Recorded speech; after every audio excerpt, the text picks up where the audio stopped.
പച്ചമലയാളത്തിൽ പറഞ്ഞാൽ പിരാന്താക. അങ്ങനെ പിരാന്തായിട്ടുള്ള ഒരു സഹാബി പോലും ലോകത്തില്ല. അങ്ങനെ ഉണ്ടെങ്കിൽ വലിയ കൊണ്ടിട്ടെ.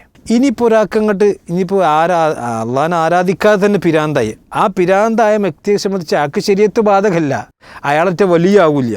ഈ മുദബ്ബിറുൽ ആലം എന്ന് പറഞ്ഞപ്പോ എന്താ അതൊക്കെ തദ്ബീറല്ലേ? പ്രപഞ്ചത്തെ നിയന്ത്രിക്കാന്നല്ല. ഈ പ്രപഞ്ചത്തിൽപ്പെട്ട ഈ പടപ്പിനെ ഹിദായത്തേക്ക് എത്തിക്കാൻ പറ്റും. പിന്നെ എന്ത് മുദബ്ബിറാണ്? CM മടവൂരുമായി ബന്ധപ്പെട്ട് ഇവിടെ ഇരു സമസ്തകളും അതുപോലെ തന്നെ മറ്റ് ഇതര വിഭാഗങ്ങളുമെല്ലാം അതിൽ നിന്ന് അടർന്നു പോകുന്ന കഷ്ണങ്ങളുമൊക്കെ പ്രചരിപ്പിച്ചു കൊണ്ടിരിക്കുന്ന പല സംഗതികളുണ്ട്. CM മടവൂർ ഒരു വേള മുദബ്ബിറുൽ ആലമാണ്, പടച്ചവനാണ് എന്ന് പാട്ടുപാടുന്ന അവസ്ഥയൊക്കെ ഇവിടെ ഉണ്ടായിട്ടുണ്ട്. അതൊക്കെ അതാത് സമയത്ത് പ്രൂഫ് പോയിന്റ് ചർച്ച ചെയ്തിട്ടുണ്ട്. ഇപ്പോൾ പുതിയ ഒരു അപ്ഡേറ്റ് എന്താണെന്ന് വെച്ച് കഴിഞ്ഞാൽ, സുന്നി വോയിസിൻ്റെ പുതിയ ലക്കത്തിൽ മജ്ദൂബിനെ പിൻപറ്റേണ്ടതില്ല, ജദുബിൻ്റെ ഹാലിലുള്ള ഒരാളെ പിൻപറ്റേണ്ടതില്ല എന്നുള്ള ഒരു സംഗതി വന്നിട്ടുണ്ട്. അപ്പോൾ CM മടവൂർ ജദുബിൻ്റെ ഹാലിലാണ് പലതും പറഞ്ഞത് എന്നുള്ളത് നമുക്കറിയാലോ. അപ്പോൾ ഇപ്പോൾ ഇവരുടെ CM മടവൂരിന് എന്ത് പറ്റി മാലിക് സലഫി? ഏതായാലും അൽഹംദുലില്ലാ നമ്മൾ അള്ളാഹുവിനെ സ്തുതിക്കുകയാണ്. കാരണം സലഫികളുടെ ദഅവത്ത് ഇവിടുത്തെ സമസ്തക്കാരെ ശരിക്കും സ്വാധീനിക്കുന്നുണ്ട്. കാരണം അവർ മെല്ലെ മെല്ലെ മെല്ലെ ഇങ്ങനെ വരുന്നുണ്ട്. അങ്ങനെ വരാൻ കഴിയുള്ളൂ, ഒറ്റയടിക്കൊണ്ട് വരാൻ കഴിയില്ലല്ലോ. CM മടവൂരിനെ സംബന്ധിച്ച് എന്തൊക്കെയാണ് ഈ കാലഘട്ടത്തിനിടയിൽ ഇവർ പറഞ്ഞ് പ്രചരിപ്പിച്ചിരുന്നത്. ലോകം നിയന്ത്രിക്കുന്നു, അങ്ങനെ നിയന്ത്രിക്കുന്നു, ഔലിയാക്കന്മാർ അങ്ങനെ ആക്കുന്നു. ഇപ്പോൾ എൻ്റെ കയ്യിൽ അവസാനം ഇറങ്ങിയിട്ടുള്ള സുന്നി വോയിസ് 2026 മാർച്ച് 1-15. അപ്പോൾ ഇതിപ്പോൾ പിന്നെ ആ സമയമാണല്ലോ, കഴിഞ്ഞ ഈ മാസത്തിൻ്റെ അവസാനത്തിൽ. അപ്പോൾ അതിൽ മജ്ദൂബിൻ്റെ ഒരു ലേഖനം, ആരാണ് വലിയ, ഏതാണ് ജദ്ബ്. ഇസ്ലാമിൽ വലിയുണ്ട്, പക്ഷെ ജദ്ബില്ല. കാരണം അള്ളാഹുവിൻ്റെ ദീൻ പരിചയപ്പെടുത്തിയ ഔലിയാക്കന്മാരുണ്ട്. ഇപ്പോൾ പ്രവാചകൻ്റെ സഹാബത്ത് ഏറ്റവും വലിയ ഔലിയാക്കന്മാരാണ്, ബദരീങ്ങളും ഏറ്റവും വലിയ ഔലിയാക്കന്മാരാണ്. ഈ ഔലിയാക്കന്മാർക്കൊന്നും ജദ്ബ് ഇളകിയിട്ടില്ല. ജദ്ബ് എന്ന് പറഞ്ഞിട്ടുണ്ടെങ്കിൽ എന്താ വെച്ചാൽ ഇങ്ങോട്ട് ബുദ്ധി മറിയുക, നിറം പച്ചമലയാളത്തിൽ പറഞ്ഞാൽ പിരാന്താക. അങ്ങനെ പിരാന്തായിട്ടുള്ള ഒരു സഹാബി പോലും ലോകത്തില്ല. അങ്ങനെ ഉണ്ടെങ്കിൽ വലിയ കൊണ്ടിട്ടെ. ഇനിയിപ്പോൾ ഒരാൾക്കങ്ങോട്ട് ഇനിയിപ്പോൾ അള്ളാഹിനെ ആരാധിക്കാതെ തന്നെ പിരാന്തായി, ആ പിരാന്തായ വ്യക്തിയെ സംബന്ധിച്ച് ആൾക്ക് ശരീഅത്ത് ബാധകമല്ല, അയാളത്തെ വലിയ ആവില്ല. വലിയ എന്ന് പറഞ്ഞാൽ അള്ളാഹിനെ പേടിച്ച് ജീവിക്കുന്ന ആളാണ്. അള്ളാഹുവിൻ്റെ ബുദ്ധിയോടുകൂടി പടച്ചവനെ ആരാധിച്ച് ജീവിക്കുന്നതാണ് വലിയാകാം. മറ്റേ പച്ചവർക്ക് ശരീഅത്തിൻ്റെ നിയമങ്ങളിൽ ബാധകമില്ലാത്ത പിന്നെ ഇങ്ങനെ അള്ളാഹിൻ്റെ വലിയാകാം.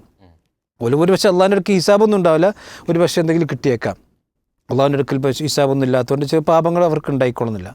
പക്ഷെ അവരെ സംബന്ധിച്ചിടത്തോളം ഇങ്ങനെ പിരാന്തന്മാരൊക്കെ അള്ളാഹിൻ്റെ ഔലിയാക്കന്മാരെ സ്വീകരിച്ചിട്ടുണ്ടെങ്കിൽ ഇതൊരു വലിയ തമാശ. ഇപ്പോൾ ഇവർ എഴുതിച്ചാൽ മജ്ദൂബിനെ പിന്തുടരാമോ? അള്ളാഹുവിനുള്ള സ്നേഹത്താൽ സ്വബോധം നഷ്ടപ്പെട്ടു പോയതിനാൽ, അങ്ങനെ നഷ്ടപ്പെട്ട ഇസ്ലാമിലില്ല കേട്ടോ.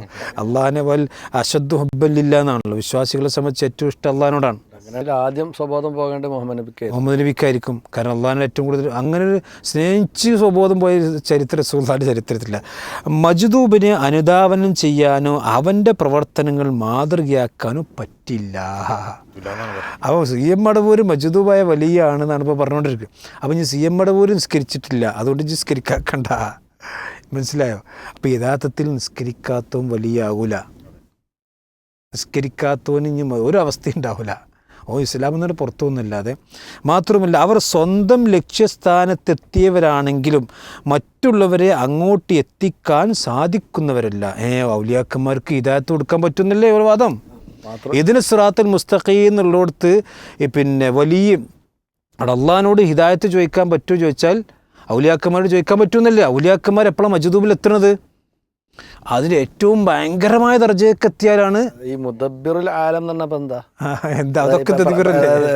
പ്രപഞ്ചത്തെ നിയന്ത്രിക്കാന്നല്ല. ഈ പ്രപഞ്ചത്തിൽപ്പെട്ട ഈ പടപ്പിനെ ഹിദായത്തേക്ക് എത്തിക്കാൻ പറ്റും. പിന്നെ എന്ത് മുദബ്ബിറാണ്? അള്ളാഹുവിൻ്റെ ഇഷ്ടദാസനാവുക എന്ന സ്ഥാനം കൈവരിച്ച മജ്ദൂബിനെ 2 കണ്ണുകൾ കെട്ടി മരുഭൂമിയിലൂടെ കൊണ്ടുപോകുന്ന ഒരാളെ ഉപയോഗിക്കുക. അപ്പോൾ കണ്ണ് കാണാത്ത ഇയാളുടെ ബാക്കിൽ പോണ്ട. ഇത് തന്നെയാണ് സലഫികൾ പറഞ്ഞത്.